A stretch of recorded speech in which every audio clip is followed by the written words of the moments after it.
उत्तराखंड के एक छोटे पहाड़ी गांव लोहाखेत में एक पुराना सुनसान स्कूल था जिसे सालों पहले बंद कर दिया गया था। कहते हैं स्कूल में एक बच्ची की रहस्यमयी मौत हुई थी। नेहा नाम की वह बच्ची अपने अध्यापक के कमरे में मृत पाई गई थी। उसकी आंखों में कांच के टुकड़े गड़े हुए थे। तब से स्कूल को बंद कर दिया गया और गांव वालों ने वहां जाना बंद कर दिया। लेकिन समय बीतने के साथ यह बात भी दब गई और आज के युवा इसे बस एक डरावनी कहानी समझकर भूलने लगे। रीना, न्यूज रिपोर्टिंग की छात्रा, इस डरावनी कहानी पर डॉक्यूमेंट्री बनाना चाहती थी। उसने ठान लिया कि वह लोहाखेत जाकर उस स्कूल में शूटिंग करेगी, सच जानेगी और फिर उस कहानी को लोगों के सामने लाएगी। गांव वालों ने मना किया। एक बूढ़ी औरत ने यहाँ तक कह दिया, मत जा बेटी, वहाँ वो अभी भी है जो आंखों से तुम्हारी रूह चीर देती है। लेकिन रीना नहीं मानी। वो बस से लोहाखेत के लिए निकल चुकी थी। उसे लोहाखेत गांव में जाने के लिए रात हो गई। वह हाईवे पर उतर गई और अपनी बैग को लेकर गांव के अंदर जाने लगी। रात बहुत हो चुकी थी। रीना एक घर में रुक गई। सुबह उठकर रीना गांव घूमने के लिए चली गई। रात हो गई। अब रीना उस डरावने स्कूल में जाने लगी। उसने अपना कैमरा और कुछ कागजात ले लिए और स्कूल में पहुंच गए। स्कूल के अंदर दीवारों पर जले थे। पूरी स्कूल में धूल भरी हुई थी। कुछ ठीक से दिखाई नहीं दे रहा था, सिर्फ काला काला था।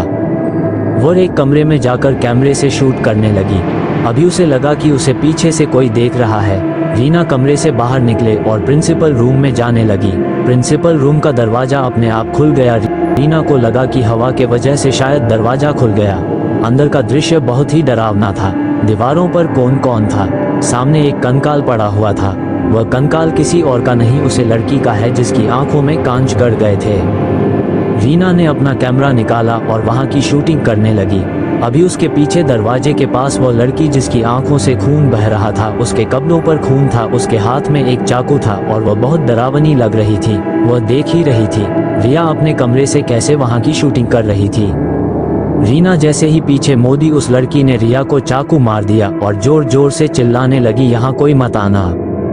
5 साल बाद राहुल नामक लड़का जो लोहाखेत गांव में रहता था, जो 5 साल पहले 15 साल का था, अब वह 20 साल का हो चुका था। रीना जो न्यूज रिपोर्टर थी, जब वह गांव में आई थी तब वहां राहुल के घर में ही रुकी थी। राहुल को अभी भी समझ में नहीं आ रहा था कि रीना रात को कहाँ गायब हो गई। रीना जिस गांव से आई थी, राहुल वहां जाकर भी पूछताछ करता है लेकिन उससे कुछ पता नहीं चलता। तभी एक बूढ़ी औरत उसे बताती है रीना कौन थी और क्यों लोहाखेत गांव में आई थी।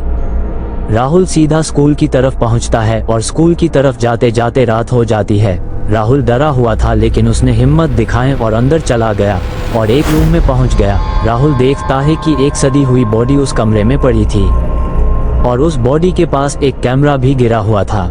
उसे पता चल गया कि यह बॉडी रीना की है जो पूरी तरह से गल गई थी, सिर्फ कंकाल ही दिख रहे थे।